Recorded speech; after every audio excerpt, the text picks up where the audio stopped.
जय हिंद साथियों, मैं नदीम। एक बार फिर आप सभी का स्वागत है आपके अपने प्यारे चैनल एडवेंचर क्लासेस पर। और हम पढ़ रहे थे वैदिक सभ्यता के बारे में। देखिए, हमने इससे पहले वाले वीडियो में वैदिक सभ्यता के 25 अति महत्वपूर्ण प्रश्नों की प्रैक्टिस की थी और मैंने आपको बोला था मैं आपके 50 क्वेश्चन करवाऊंगा।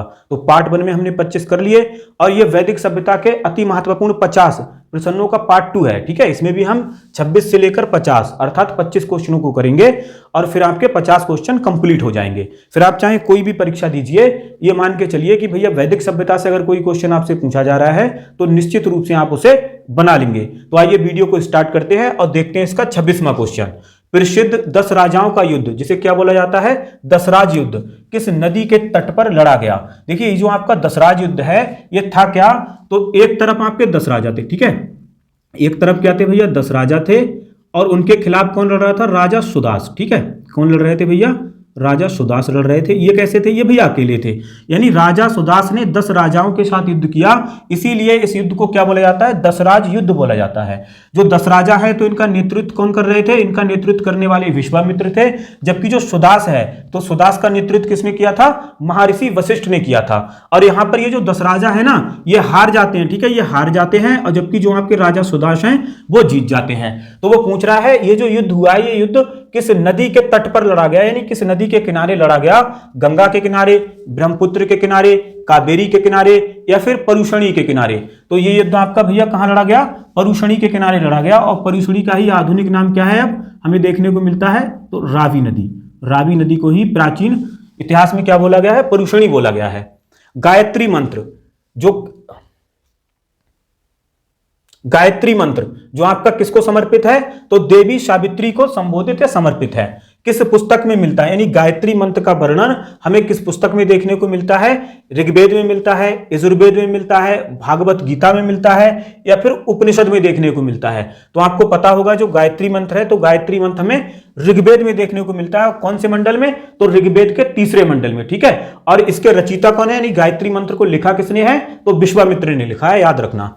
न्याय दर्शन के प्रतिपादक कौन है, ठीक है, न्याय दर्शन के प्रतिपादक कौन है, चारवाक हैं, गौतम हैं, जैमिनी हैं या फिर कपिल हैं। तो मैंने आपको बताया था कि जो न्याय दर्शन है, तो न्याय दर्शन के प्रतिपादक कौन है, यानी न्याय दर्शन को किसने लिखा है, ठीक है, किसने गढ़ा है, तो गौतम ने गढ़ा है। ठीक है, जबकि चारवाक किसके हो जाएंगे, तो चारवाक दर्शन के हैं। ठीक है, और जैमिनी किसके प्रतिपादक है, तो जैमिनी आपके पूर्व मीमांसा, ठीक है, पूर्व मीमांसा जो आपका दर्शन है उसके प्रतिपादक हैं। और कपिल हैं, तो कपिल किसके हैं, वो आपके शाक्य दर्शन के प्रतिपादक हैं। प्राचीन भारत में निष्क से जाने जाते थे, यानी निष्क से हम किस चीज को जानते थे, स्वर्ण आभूषण हो गए आपके, तांबे के सिक्के हो गए, चांदी के सिक्के हैं या फिर गाय। तो देखिए, प्राचीन भारत में जो निष्क है, निष्क किसे बोला जाता था, तो आपके जो स्वर्ण आभूषण है इन्हें हम क्या बोलते थे भैया, निष्क बोलते थे। ठीक है, निष्क बोलते थे। उपनिषद पुस्तकें हैं धर्म पर, योग पर, विधि पर या फिर दर्शन पर। वो आपसे पूछ रहा है कि जो आपकी उपनिषद पुस्तकें हैं तो ये भैया किस पे आधारित हैं, तो आपकी जो उपनिषद पुस्तकें ये किस पे हो जाएंगी, ये दर्शन पर आधारित हो जाएंगी। ठीक है, दर्शन पर आधारित हो जाएंगी।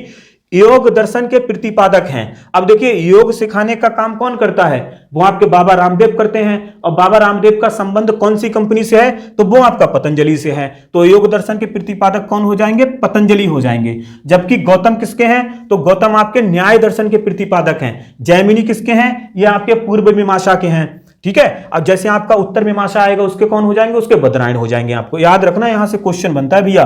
कपिल मुनि द्वारा प्रतिपादित दार्शनिक प्रणाली है, यानी जो कपिल हैं आपके, ठीक है, कपिल हैं तो वो कौन से दर्शन के प्रतिपादक है, ये आपसे पूछ रहा है। तो अभी मैंने आपको बताया था कपिल मुनि किसके हैं, शाक्य दर्शन के हैं। पूर्व मीमांसा के कौन हो जाएंगे आपके, जैमिनी हो जाएंगे। न्याय दर्शन के कौन हो जाएंगे, अक्षपाद गौतम हो जाएंगे आपके।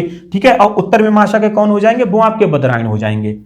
33वां क्वेश्चन देख लेते हैं। भारत के किस स्थल से लौह के प्राचीनतम साक्ष्य मिले हैं, ठीक है, तक्षशिला से मिले हैं, अतरंजी खेड़ा से मिले हैं, कौशाम्बी से मिले हैं या फिर हस्तिनापुर से मिले हैं। तो मैंने आपको बताया था कि लगभग 1000 ईसा पूर्व के आसपास हमें लौह के साक्ष्य मिलते हैं। भैया कहां से मिले थे, तो आपके अतरंजी खेड़ा से मिले थे। और ये जो अतरंजी खेड़ा कहां पड़ता है, एटा में पड़ता है। चर्क संहिता नामक पुस्तक संबंधित है, ठीक है, यानी चर्क संहिता का संबंध किससे है, अर्थशास्त्र की पुस्तक है, ये राजनीति की पुस्तक है या फिर चिकित्सा की पुस्तक है या फिर धर्म पर आधारित है। तो याद रखना भैया, चर्क संहिता किस पे आधारित है, चिकित्सा पे आधारित है। ऐसी आपकी एक बुक है, उसका नाम क्या है, अर्थशास्त्र। लिखा किसने है? चाणक्य ने उसे लिखा है। और अर्थशास्त्र का संबंध किससे? नहीं, अर्थशास्त्र में हमें क्या चीज देखने को मिलती है जो चाणक्य के द्वारा लिखा गया? तो भैया वो राजनीति की पुस्तक है, ठीक है। अर्थशास्त्र मार के मत चले आना, पुस्तक का नाम क्या है? अर्थशास्त्र।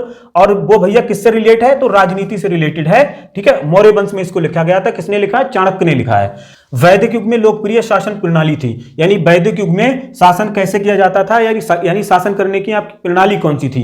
तो वो निरंकुश प्रणाली थी, आपकी प्रजातंत्र वाली प्रणाली थी, गणतंत्र था या फिर राजतंत्र था? तो वैदिक युग में हमें भैया गणतंत्र देखने को मिलता है। गण माने क्या होता है? समूह, और तंत्र माने होता है व्यवस्था। यानी ये जो लोग है ना, ये लोग एक कबीला टाइप का बनाकर रहते थे और उस कबीले के एक मुखिया होता था और सारे फैसले वही मुखिया लेता था, ठीक है। तो गणतंत्र देखने को मिलता है। शाक्य, न्याय, योग, वैशेषिक, मीमांसा एवं वेदांत भारतीय दर्शनों की स्पष्ट रूप से अभिव्यक्ति हुई है। यानी आपकी जो दर्शन है और वेदांत है, ये भैया हमने कौन से युग में पढ़े, कौन से काल में इनको हमने देखा था? वैदिक युग में, कुषाण युग में, मौर्य युग में या फिर गुप्त युग में? तो आपको पता होगा इन सभी को हमने वैदिक युग में पढ़ा था। निम्नलिखित में वह दस्तकारी कौन सी थी जो आर्यों द्वारा व्यवहार में नहीं लाई गई थी? यानी इनमें से कौन सा ऐसा काम है जो आर्य नहीं करते थे? मृद भांड, मृद माने होता है मिट्टी और भांड माने क्या होता है? बर्तन। यानी मिट्टी के बर्तन बनाते थे ये लोग, बिल्कुल बनाते थे।